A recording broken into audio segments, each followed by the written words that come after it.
Em meio aos desafios de uma pandemia de Covid-19, eis que surge uma nova variante do vírus influenza. Nós vamos falar sobre gripe na edição de hoje. Não saia daí, já estamos no ar.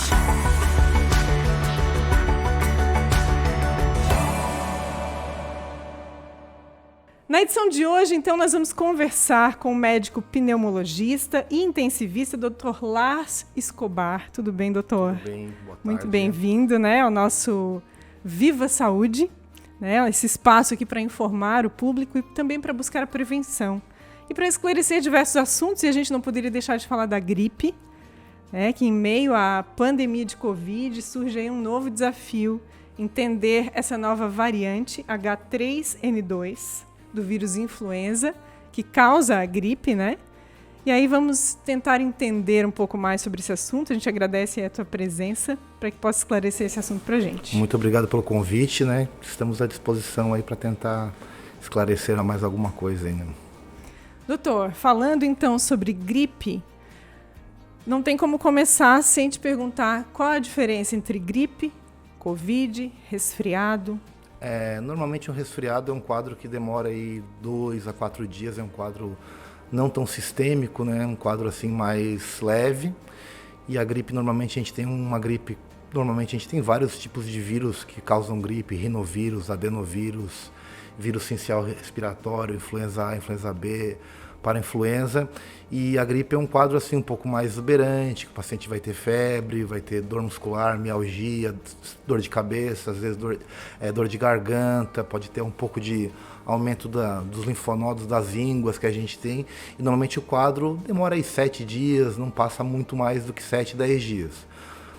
O Covid, a gente tem uma variação de apresentação muito diferente, até mesmo em pacientes que são recontaminados. Então alguns têm um quadro muito leve, sem sintoma nenhum, dor de garganta, alguns têm uma sensibilidade no olfato, parece que refere a uma queimação no nariz, outros podem ter dispneia, febre alta, e muitos podem evoluir para uma infecção bacteriana secundária, que é a grande preocupação de qualquer tipo de quadro viral é ter essa continuação. Mesmo na pandemia, que a gente aprendeu bastante na pandemia de influenza de 2009, a gente via que o paciente às vezes melhorava, a gente tinha o Tamiflu, aí o oseltamivir, e a grande preocupação era realmente as complicações que a gente tinha desse paciente depois que ele evoluía para uma pneumonia, para um quadro bacteriano secundário, né? Então, normalmente é tudo muito parecido, né? Hoje é difícil a gente pegar um paciente, e a gente tem muito paciente com quadro de viéria superior, né? Então a gente tem paciente com rinite, rinocinusite crônica, polipose nasal, que são pacientes que vão ter congestão nasal, vão ter dor de cabeça, e essa é a grande preocupação, né? Que o paciente chega e ele não é um quadro como eu sempre tenho, e é muito parecido, e às vezes é a preocupação de esse paciente estar num grupo de pessoas, às vezes, que tem alguma comorbidade, alguma outra doença, e acaba prejudicando e afetando. E a gente tem muito isso, e pessoal fazendo festa, pessoal fazendo reunião de família, e às vezes um ou outro acaba evoluindo mal por essa exposição, por essa, vamos dizer, essa falta de sensibilidade do indivíduo, né? Porque, apesar de serem muito distintas, né, como tu explicasse agora, alguns sintomas podem ser muito, muito parecidos, né? Então é difícil afirmar se a pessoa está com Covid, está com gripe ou está com resfriado, é isso? Sim, porque a recomendação aí é a gente não fazer, para suspeita de Covid, a recomendação é não fazer o exame nos primeiros dias, né? Então o antígeno propriamente pode dar falso negativo. A gente tenta fazer o quê? No 3º ou 5º dia. Então esses 3 primeiros dias, né, às vezes a empresa quer que o paciente vá testar, porque não quer afastar, porque quer trazer, então faz o exame acaba sendo negativo, um falso negativo, né? E o paciente vai e acaba contaminando os outros. Então, assim, é difícil pra gente. Então, eu não trabalho com pronto atendimento, mas quem trabalha com pronto atendimento fica difícil. É um desafio grande, né? Porque é muito paciente, né? Então, a gente tem visto fila de espera de horas na Provida, no Centro Médico da Unimed também. A gente vê que às vezes está uma fila para fora do hospital. E é difícil, né? Porque é tudo muito parecido, né? Alguns pacientes são mais, vamos dizer assim, são mais queixosos, outros não gostam nem de ir para não incomodar, e às vezes a gente não consegue diferenciar realmente quem está evoluindo mal ou quem está com quadro leve, está lá só para descobrir o que tem, né? Mas já que a gente está aqui informando, né, o público, né, qual é a orientação padrão? O que o médico orienta o paciente a fazer? Normalmente o que a gente faz, né? Se o paciente ele pode ficar... Primeiro a gente procura se ele tem algum contato positivo, né? Então, se o paciente teve um contato positivo, a recomendação é o paciente ficar isolado. Só que é difícil, né? A pessoa teve um contato... Mesmo que não tenha sintomas. Às vezes não tem... se tem sintoma, aí vai testar, né? Mas assim, não tem sintoma, teve contato positivo. E a gente tem muito caso de paciente que dormiu com o filho e acabou não contaminando. Pessoas que viajaram no mesmo carro. Claro, alguns contaminaram, mas tem casos de pessoas... Não, fiquei aí, viajei 8 horas no mesmo carro e acabei não contaminando. Dormiu com a esposa, com o marido e acabou não pegando. Isso também acontece. Então, assim, é um quadro bem difícil para a gente acabar fazendo diagnóstico, porque é tudo muito parecido, né? Então a gente valoriza sempre aquele paciente que parece assim que está com mais prostrado, aquela queda do estado geral, o paciente... A primeira impressão é importante, né? Então que a gente olha para um paciente, a gente vê que olha para a face do paciente, a gente vê que o paciente não está bem ou que o paciente está bem. Então tem muito paciente que vem no nosso consultório que a gente vê, não está nem com cara de que está doente, né? E às vezes, não, eu positivei há 2 dias, há 3 dias, tal. Então é difícil a gente conseguir fazer isso. Então esse surto de gripe acabou confundindo a gente mais e acabou atrapalhando mais. Porque muitas vezes a gente não consegue ter exame, a gente está vendo que está faltando exame, tem lugares que está faltando exame de Covid, exame de influenza, então a gente fica meio segurando um pouco a onda. A gente pode isolar, a gente isola, quem não pode, meu patrão só deixa eu ficar se eu tiver um teste positivo, né? Então é uma complicação para a gente, né? Mas graças a Deus parece que tanto do Omicron, ele tem uma virulência maior, né? Ele é mais contaminante, né? Ele tem uma contaminação maior, mas parece que provavelmente por causa das vacinas, né, ele está tendo assim uma repercussão assim não tão forte. Então a gente tem menos pacientes graves. Claro, a gente está tendo aumento de número de internações por Covid, mas a gente não tem aquela onda, né? Aquele tsunami que a gente tinha 1 ano atrás, 2 anos atrás, 1 ano e meio atrás. Né? Isso se deve também um pouco à experiência que vocês adquiriram nesse período? Na verdade, um pouco, mas na verdade quando começou o surto de Covid, isso ali, começo de 2020, a gente tinha uma mortalidade aqui em Tubarão para pacientes que eram entubados por volta de 80%. Se a gente pegasse estatísticas americanas, era 88%. Então assim, estava meio que ali, né? Então tinha nos Estados Unidos até tinha uma escolha se o paciente queria ser entubado ou não. Com a curva de aprendizado nossa, a gente chegou a uma mortalidade de 60%, que ainda é muito alta. Se a gente pegar uma mortalidade de uma UTI geral é 30%, né? E uma mortalidade do Covid para paciente entubado chegava a 60%. Então era o dobro de uma UTI. Só que qual que é o problema? A gente pegava muitos pacientes previamente rígidos, idade... pessoas que trabalhavam, mulheres em idade reprodutiva e tal, e isso é difícil, né? Porque às vezes tu tem um paciente mais idoso, um paciente que tem uma doença muito grave, a gente entende que às vezes isso é uma complicação da doença, do estilo de vida que a pessoa pega, mas a gente pegou paciente jovem, pegou muita coisa e é difícil, né? Às vezes 2, 3 da mesma família, isso sobrecarregou o pessoal da saúde de todas as esferas, do pessoal do técnico de enfermagem, o enfermeiro, o médico, da UTI, tudo, e é muito complicado isso. Mas isso deu subsídio aí para vocês atuarem agora com muito mais... esmero, e vamos dizer com qualidade, mas assim, sim, ainda é complicado. Ainda é desafiador, né? Bastante desafiador. É desafiador, porque assim, tem pouco tempo atrás o ator, o Paulo Gustavo, né? Foi utilizado a circulação extracorpórea, que é uma coisa difícil, que é uma coisa cara, que precisa de uma equipe super bem treinada, então não é uma coisa que tu pega um aparelho, tu coloca lá e começa a funcionar. O pessoal testou muitas medicações, muitas drogas, Remdesivir, Tocilizumab, e parece que é uma coisa meio que eu sempre brinco que a gente às vezes tem medicação à procura de doença e a gente tem doença à procura de medicação, né? Então parecia que a gente estava procurando a medicação, mas muita medicação que foi utilizada, muita medicação que foi testada, a gente acabava vendo que a gente comparava com o paciente que não estava utilizando aquilo e a gente acabava vendo que a medicação não funcionava, né? Então é uma... Vocês se depararam com essa limitação, né? Limitação. Com grandes limitações. Limitação né? da própria parte de ventilação mecânica, né? Então, assim, chegava uma hora que o pulmão... Equipe também, né? Que muitas pessoas tiveram que ser afastadas. Sim, né? mas é uma doença assim, extremamente grave, né? Ela deixa o Covid em si, né? Que também é uma doença viral também, começa como um tipo de gripe, né?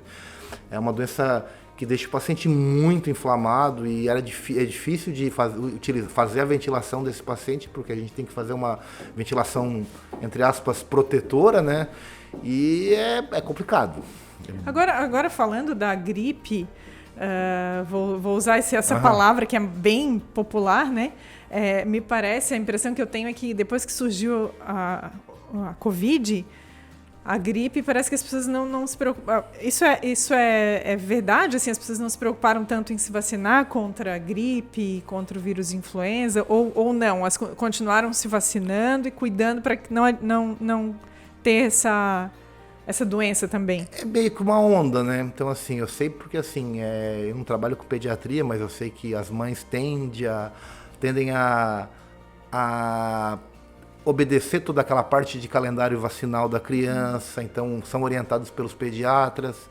Meus pacientes, a maioria, eu trabalho muito paciente que tem asma, tem rinite, então eu recomendo todos se vacinem para gripe. Então, pacientes que têm idade ou que têm uma outra doença crônica, utilizar a vacina da pneumonia, que a gente tem hoje 2 vacinas, uma fornecida pelo SUS, uma particular, Covid. Então a ideia é essa, né? É difícil porque nem sempre o paciente vai fazer aquilo que a gente quer, né? Então, assim, o paciente às vezes não toma medicação, às vezes ele não faz a vacina. O pessoal tem uma resistência, eu tomei uma vacina e depois dessa vacina eu fiquei ruim e não quero mais tomar. Então, é difícil a gente conseguir, às vezes, entrar nessa parte, entrar dentro da cabeça do paciente, mas a recomendação é que todo mundo vacine. E aí, o que foi estranho esse ano é porque foi um surto de gripe meio que numa época meio estranha, né? Tipo assim, no meio do verão. Atípico. Normalmente ali março, abril, né? Começa. A vacinação começa normalmente em abril. Esse ano o pessoal acabou adiantando para março. Então é normalmente no inverno que o pessoal está mais agrupado, o pessoal está mais junto em lugares fechados. Por que aconteceu isso? Eu acho por causa que o pessoal ficou muito tempo isolado. No final o pessoal deu essa relaxada e o pessoal não está mais usando máscara, né? Então começou a pessoal a festa, tem churrasco, tem esses eventos e o negócio deu meio que um boom, né? Então o pessoal tá cansado, né, de usar máscara, de ter esse tipo de restrição e acabou aparecendo agora, né? Então até as próprias crianças, né, a gente percebeu que as crianças, tu tem filho pequeno, também tem filho pequeno, na época da pandemia, eu sempre brinco que o Netinho é o agente de bioterrorismo, né? Que ele vai para a escola e toda semana ele vem com um bicho diferente. A gente percebeu que esse ano que passou de pandemia, eles ficaram muito pouco doentes. Porque toda semana eles vêm, então, por causa do isolamento e da restrição, né? Sim. E agora, com a volta às aulas, com a abertura do comércio, com coisas que a gente tem aí 100% de ocupação, então o negócio acabou se disseminando. E até com os números que foram otimistas, né, no final do ano, acho que trouxe de certa forma, esse relaxamento, assim, né? Sim, sim. Das medidas. O pessoal tá meio cansado, né? Então a gente vê que acontece isso, então o pessoal na praia, eu acho que o problema mais... Tudo isso agrava... Tudo, né? Covid, o problema. Então a gente tem, na Europa, a gente tinha um evento que foi o jogo de Sevilha e Atalanta, né? Que eles calcularam, fizeram uma progressão geométrica de quantas pessoas foram contaminadas. Teve um show também de um cantor em Porto Rico agora, que eles acabaram vendo que aquele show acabou contaminando não sei quanto, milhares de pessoas. Exponencialmente. Né? Exatamente. Então isso é uma coisa porque hoje a gente não tem controle de vacina, a pessoa pode ir, então a gente tem um evento, o cara está contaminado, está, entre aspas, resfriado, gripado, o outro não tomou vacina, então não tem... O brasileiro é meio danado, né? Ele não falta um pouquinho de bom senso, né? Então o pessoal acaba... Essa expressão, né? Bom senso, né? Ela é tão relativa também, relativizada, né? Agora, falando da vacina, qual é a conduta? Assim, toma a vacina contra o vírus influenza, daí tem a vacina contra a Covid. Tem um intervalo? Pode tomar assim, associada? Normalmente a gente recomenda 2 semanas, né? 14 dias, né? Até para o Covid do pós-Covid. Entre uma e outra.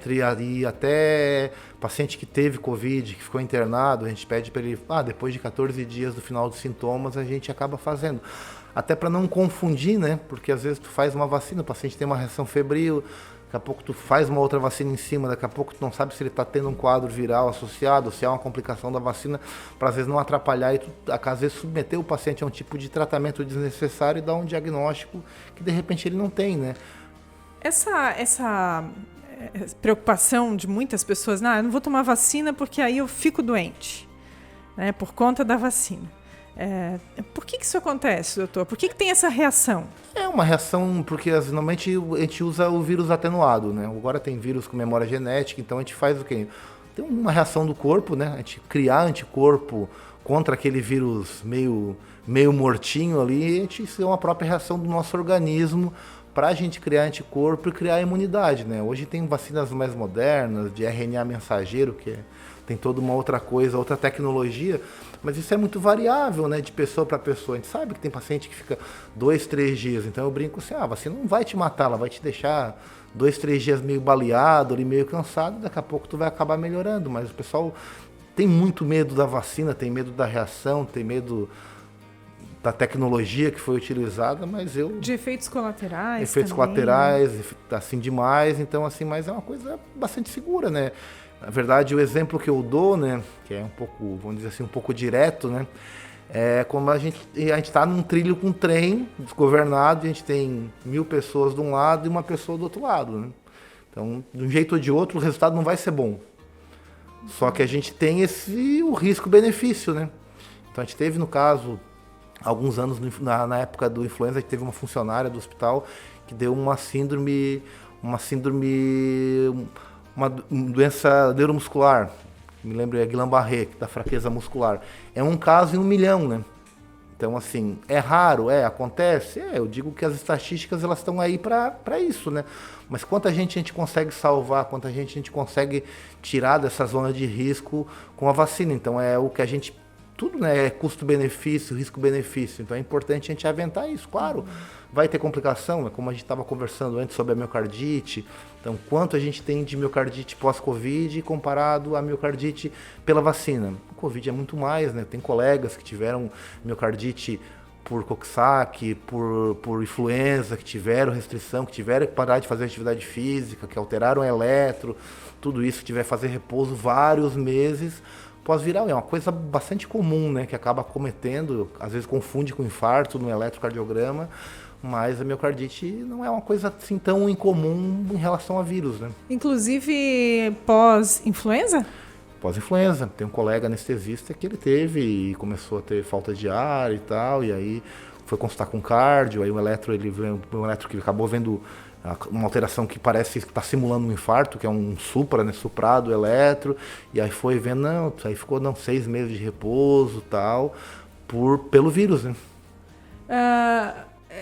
Tem num quadro mais brando da gripe, né, tanto da gripe quanto da Covid, acontece o ciclo do vírus, certo? Uhum. E depois acaba o ciclo, a pessoa volta à sua rotina. Certo. Né? Digamos que não tenha sequelas, enfim, né? Volta à vida normal. O que ela tem que fazer num quadro de gripe, de influenza, né? Para amenizar esses sintomas, para passar por esse ciclo de uma maneira mais branda ou minimizando esses sintomas. Antigamente a gente dizia que era o vitamina C e cama, né? Que a gente sabe que não funciona, mas assim, o paciente tem que se hidratar bem, né? Hidratar bem, se puder repousar, se repousar, usar a medicação sintomática. Porque pro influenza a gente tem o Tamiflu, o Tamivir, que é a medicação que a gente usa, então a gente tem esse tipo de medicação e às vezes a gente acaba não dispondo de exames ou tá na dúvida, a gente acaba começando. E a gente tem até alguns casos na literatura e até a gente, no consultório mesmo de paciente com as duas infecções juntas, né? Com Covid e com influenza, né? O H3N2. Como é que é o comportamento disso, assim? Esses dois vírus no organismo ao mesmo tempo? Na verdade, assim, vai muito do indivíduo, né? Então, assim, vai ter indivíduo... eu sempre digo que, dependendo do paciente, a gente tem pouca pneumonia viral por influenza, né? é uma coisa que acontece? Não, acontece bastante, como a gente tem muita pneumonia viral por todos os outros vírus, né? Só que no Covid a gente tem metade dos pacientes assintomáticos, a gente tinha alteração tomográfica, mas a gente não precisava fazer tomografia para todos esses pacientes, até pela exposição à radiação. A gente tem pego muito paciente que tem feito 5, 6, 7 tomografias e cada tomografia, sei lá, são 70 radiografias de tórax, então a carga de radiação muito alta, né? Então a gente acaba avaliando. Então eu sempre digo que a gente tem, no caso do resfriado, o mais importante é se o paciente ele tem muita comorbidade. Então se é um paciente um obeso mórbido, é um paciente que tem diabetes, que tem uma doença renal crônica, tem uma doença cardíaca grave, uma doença pulmonar, normalmente ele vai evoluir. Então o paciente que ele antes daquele evento, ele é um paciente bom, a tendência é ele evoluir melhor do que o outro. Vai passar por aqueles sintomas, né? E o paciente que já chega devendo é um paciente que vai ter um tipo de repercussão mais importante, né? Então, vai muito do paciente, né? Então, um quadro de gripe é uma coisa normal, sintomática, toma medicação, evitar ficar usando medicação de horário fixo. Então, tô tomando um antitérmico de 6 em 6. Não, espera, porque às vezes o paciente está fazendo um quadro de febre mais alta, está fazendo uma infecção bacteriana secundária ou associada, que é a grande preocupação, e acaba mascarando, né? E a preocupação que a gente tem, hoje a gente tem um termo que a gente fala que é a imunossenescência, né? Que é a diminuição da imunidade com a idade. Que antigamente a literatura falava em 60 anos, hoje a partir de 50 anos. E a gente vai percebendo que vai ter paciente que vai ter um quadro infeccioso sem febre. Então a febre pode ser um marcador inflamatório, mas ela também pode ser um sinal de infecção. Então o paciente ele não tem febre, não tem calafrio, não tem aqueles tremores todos, mas é um paciente que o avô não quer mais comer, só quer ficar deitado, não está se alimentando, e o paciente está afundando um quadro infeccioso grave, né? Uma infecção importante, e muitas vezes está esperando o quê? Está esperando aquela tosse com catarro, está esperando aquela febre. Isso num quadro de gripe. Um quadro evolutivo viral que evoluiu para um quadro bacteriano associado, né? No caso de Covid e influenza ao mesmo tempo. Não, Covid, pneumonia, influenza, pneumonia, outro tipo de paciente que começou com quadro viral, então vamos dizer assim, 90% vai evoluir sem nada. 10% vai evoluir para uma pneumonia, para uma infecção de garganta, uma amidalite, para uma sinusite, para uma otite média aguda. Então, essa é uma complicação natural. Então, normalmente a gente evita chegar ao paciente por todos os problemas, pelo custo de o paciente chegar com 2, 3 dias de evolução e tu já dá antibiótico para esse paciente. Mas quando procurar a emergência? Normalmente assim, se o paciente ele tem contato com alguém que teve Covid, normalmente o paciente é interessante o paciente procurar até para ser afastado. Se o paciente está em casa, está isolado, está quarentenado, e às vezes o paciente toma mais medicação sintomática, né? E se ele vê que ele está piorando, está com dificuldade para respirar, está com a respiração pesada, falta de ar, febre alta, normalmente uma febre acima de 38,3, então febre acima de 38, a febrícula a gente fala 37,7, 37,8, 37,9, mas é muito importante o estado geral do paciente. Então às vezes a gente não se apega só à febre, então a gente vê o paciente, ele é um paciente que está cansado, um paciente que está pior nas atividades diárias dele, então eu não consigo trabalhar, eu estou com falta de ar, então às vezes um sinal apenas é importante para a gente ver como o paciente que está utilizando, às vezes, musculatura acessória, o paciente está tendo batimento de asa de nariz. O que é musculatura? É quando o paciente está respirando e a gente consegue perceber que ele está tendo uma retração acima da clavícula, acima do externo. Então o paciente está utilizando porque ele não está conseguindo respirar normalmente. A respiração da mulher é uma respiração mais torácica e do homem ela é mais abdominal, mais diafragmática. Então a gente vê que o paciente está tendo esse tipo de dificuldade, né? Então normalmente ninguém vai, né? Mas agora com esse medo de estar com Covid, não saber se está com influenza, então o paciente está todo mundo indo e tem muita gente se contaminando, né? Numa sala de espera, numa sala de emergência, porque tem lá 80 pessoas, 70 pessoas para ser atendida, às vezes por 1, 2, 3 médicos, e é humanamente impossível atender essa demanda na maneira que a população quer, né? Que é muito difícil fazer isso, né? Tem as pessoas que buscam o atendimento, muitas vezes antes de ser realmente necessário, por conta desse cuidado para não se contaminar na sala de espera, e tem quem não busque atendimento, mas deveria, né? É difícil, né? É um desafio grande, né? É complicado, né? Normalmente, assim, eu não trabalho com telemedicina, mas meus pacientes, eles têm meu celular, então eles conversam, então eu falo, ó... É um recurso que pode tá tendo febre, eu sempre digo, tá piorando? Porque, assim, às vezes o paciente piora no segundo, terceiro, quarto dia e fala, não, eu tô com 5 dias, mas eu tô melhor, tô sentindo isso. Então a grande preocupação é aquele paciente que tá evoluindo mal, né? Tá tendo uma piora clínica, vem piorando e fala, não tô melhorando, não tô melhorando, tô mais cansado, comecei a fazer febre alta. Que esses sinais de alerta que a gente vai ter que... Monitorando, né? A gente vai ter que intervir nesse paciente, porque se a gente deixar o ciclo natural, o paciente pode ter uma evolução ruim, né? Tem que ser internado. A H3N2, ela pode levar ao óbito? Assim, qualquer tipo de vírus respiratório, ele pode causar uma pneumonia viral, que normalmente tem um aspecto radiológico diferente da pneumonia bacteriana. O que seria isso? Normalmente a pneumonia bacteriana é uma mancha. Então eu brinco que o pulmão é como a gente tem uma unidade funcional que é o alvéolo, que são saquinhos. Então eu brinco que o pulmão parece uma esponja, fazer um merchandising, uma esponja Scott Brite, cheio de saquinhos, né? Então esse alvéolo é onde a gente acaba pegando o ar ambiente e absorvendo o oxigênio e liberando o CO2. Então a gente acaba sendo preenchido por secreção, né? Por catarro, né? Então fica fechado. Normalmente por isso é difícil respirar, né? Então assim, fica fechado, a gente perde capacidade pulmonar pela pneumonia. Às vezes a pneumonia viral ela tem um quadro mais difuso, mais exuberante, como o Covid, que se fala muito em vidro fosco, que preenche o pulmão inteiro, que também é uma pneumonia viral. O que é o vidro fosco? O vidro fosco é porque assim, o alvéolo... aspecto de vidro? É um vidro despolido, né? Parece um vidrinho lixado, porque quando a gente vai avaliar uma tomografia, a gente não consegue ver alvéolo por alvéolo. Então a gente tem uma soma de um pixel ali, que vai somar tudo isso e vai dar uma imagem. Então, pensa no alvéolo como um saquinho, né? Então ele pode estar cheio de ar, então vai ter uma cor preta. Ele pode estar cheio de pus, que ele vai ser branco. Ele pode estar preenchido por material inflamatório, que no caso do Covid é muito material inflamatório.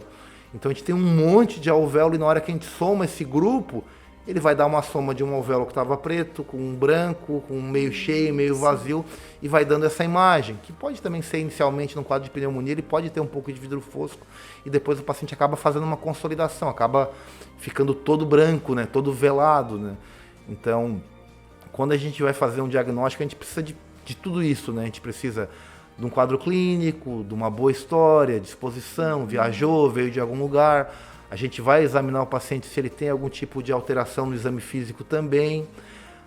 Para a pneumonia, a gente sempre tem que ter uma radiografia de tórax para conseguir fazer o diagnóstico. O Covid tem muita imagem, muito sutil, então às vezes a gente pode ter radiografia de tórax no Covid que o raio-x é normal.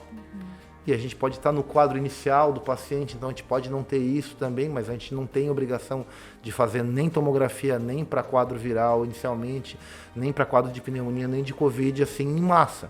É um exame caro, um exame com uma dose de radiação, a gente sabe que 2% da população morre vítima da radiação e tu vai... É uma coisa acumulativa, né, de tu ficar fazendo, daqui a pouco... Então a gente utiliza em alguns casos, o paciente não está evoluindo bem... Tu quer abrir o teu diagnóstico diferencial, tu quer, eu acho que é isso, não é isso, então a gente vai avaliar uma outra complicação, o paciente ficou muito tempo deitado, fez uma embolia, uma trombose venosa profunda por ter ficado parado, e fez uma embolia, fez um derrame, formou aquele líquido em volta do pulmão, e a gente vai acabar utilizando esse tipo de dispositivo diagnóstico para a gente ajudar a gente, né? Então a gente tem que somar tudo, né?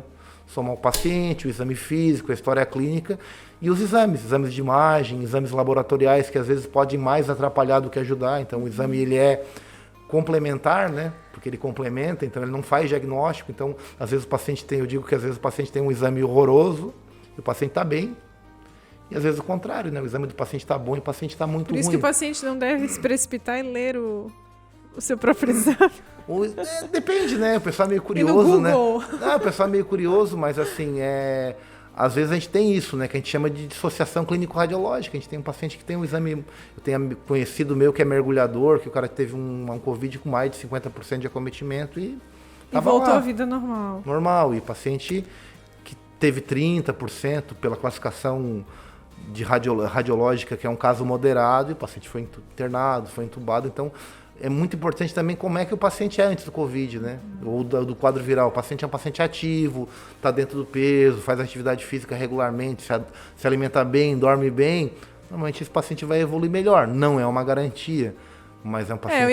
Eu ia te perguntar isso, inclusive. Além da vacina, tem outras formas de prevenir que estão ao alcance das pessoas? Assim, estilo de vida, alimentação, algo que favoreça a imunidade? Na verdade, assim, 80% do que a gente vai viver vai ser o estilo de vida que a gente vai ter, né?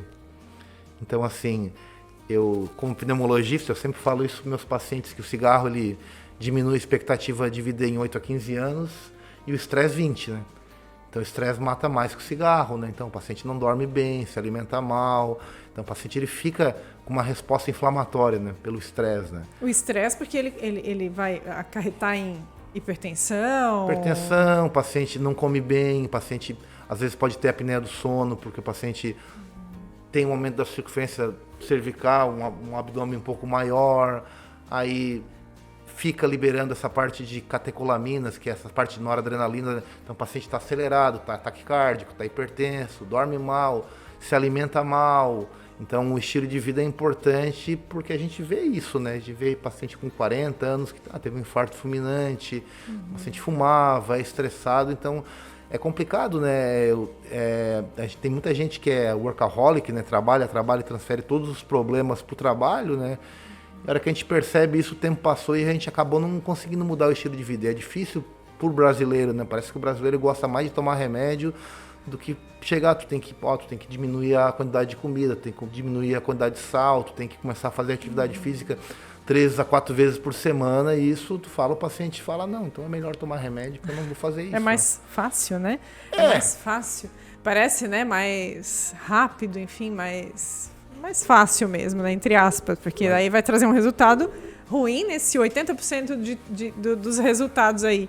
Eles estão ligados ao estilo de vida, né? Então, há uma maneira também de diminuir o impacto do vírus, do problema quando ele se apresenta também, né? Sim, assim, claro, a gente tem o quê?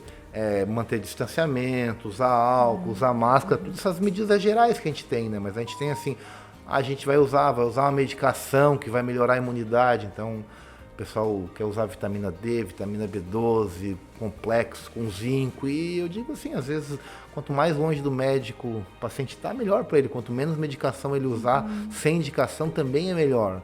Então, assim, qualquer medicação que a gente vai usar vai atacar a mucosa do estômago, vai dar desconforto gástrico, vai causar gastrite. Então, o pessoal tem usado muita medicação, tem usado antibiótico demais sem necessidade, tem usado corticoide demais sem necessidade, e a gente vê que é meio que, às vezes, parece uma receita de bolo, né? O paciente sai com uma prescrição gigante, né?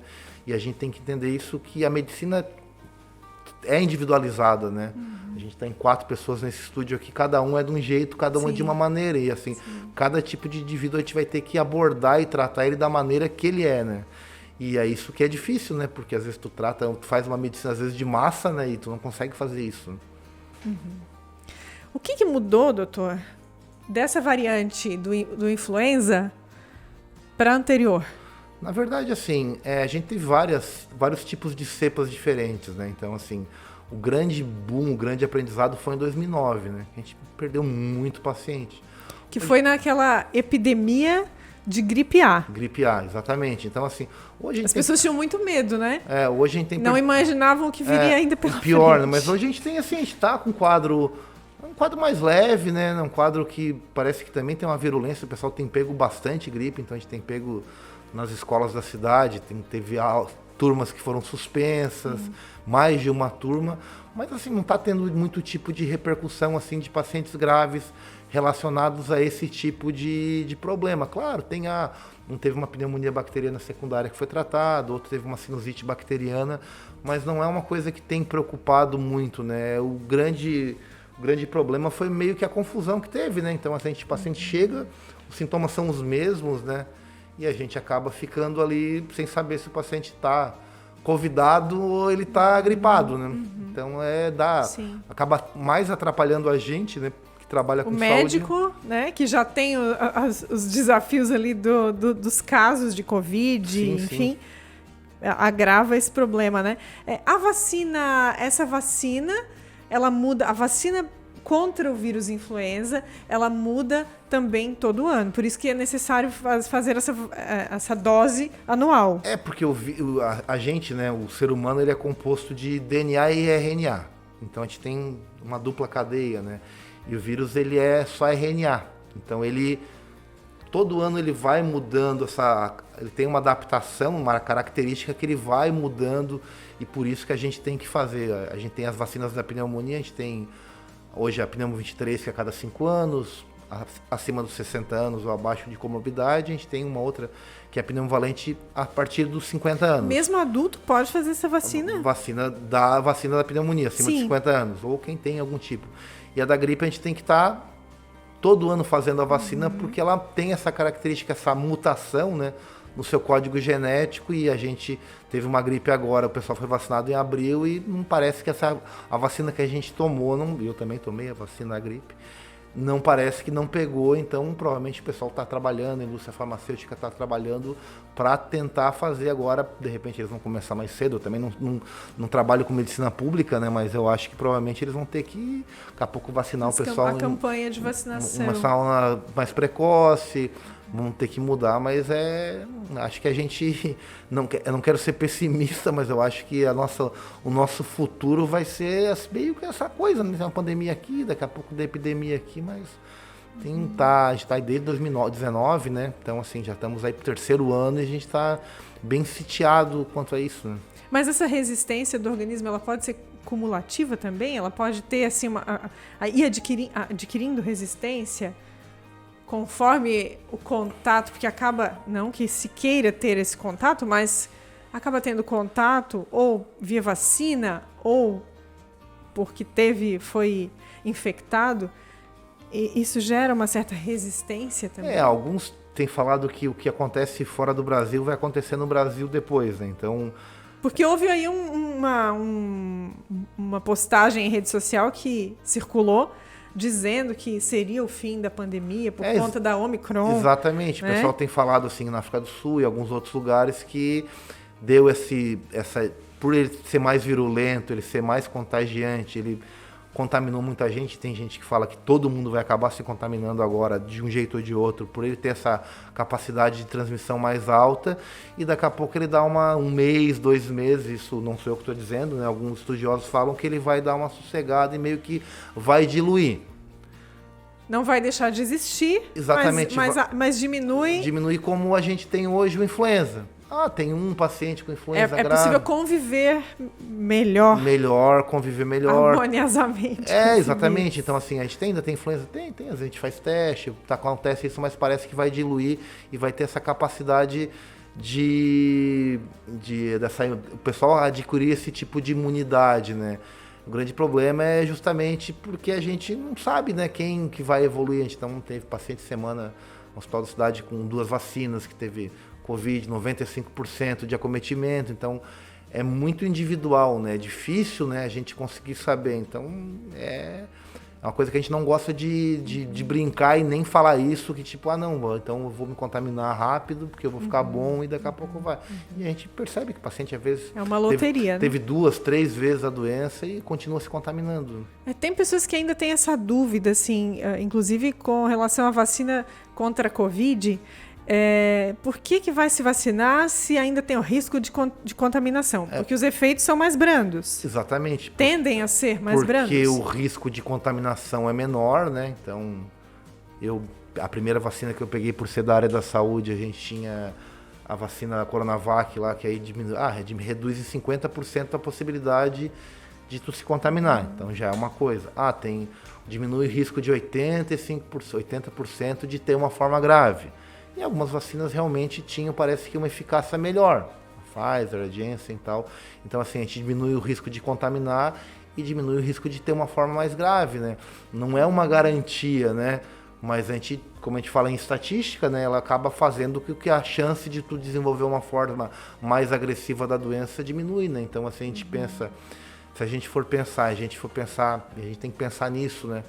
A gente for pensar num custo de um paciente numa unidade de terapia intensiva, então uma diária de UTI é 10, 15 mil reais por dia. Então a gente pega, às vezes teve algum hospital da cidade que a gente teve 6 pacientes, 5 não estavam vacinados. Então o custo, isso aí é milhões de reais, né? Para a sociedade, né? Porque acaba quem paga a conta do SUS é a gente, né? Para o indivíduo e para a sociedade, para né? o plano de saúde também, né? Então a gente acaba tendo um custo muito alto, a gente tem um paciente que vai perder aquela capacidade de trabalhar, de ser uma pessoa ativa, então ele vai precisar passar todo por uma parte de fisioterapia, de reabilitação, acompanhado com fonoaudiólogo, com nutricionista, com pneumologista, com tudo. E assim, o que faz a gente tentar diminuir isso é a vacina, que é em todo lugar do mundo, né? Então a gente tá vendo hoje, a gente vê um basquete americano da NBA, o pessoal sentadinho na beira da quadra, tudo, alguns sem máscara, outros com máscara. Então a gente vê aquilo ali, a gente parece que a gente vê que é uma coisa mais segura, porque todo mundo tá vacinado, né? O cara vai no show, tá todo mundo vacinado.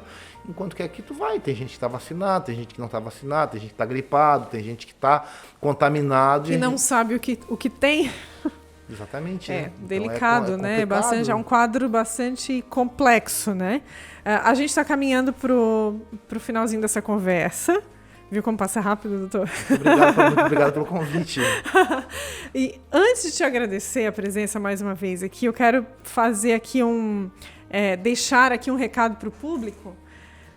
Além da máscara, distanciamento, vacina, como fazer para evitar? Assim, tem outras medidas para evitar ficar em casa, higienização? A gente tem que evitar assim. Então a gente pega isso em qualquer tipo de trabalho. A gente percebe que às vezes a pessoa não quer deixar de trabalhar. Então a pessoa vai contaminada. Diz, tá com uma tosse meio esquisita aí. Não, é minha rinite, é minha gripe. Então o pessoal vê que o pessoal tá com sintoma.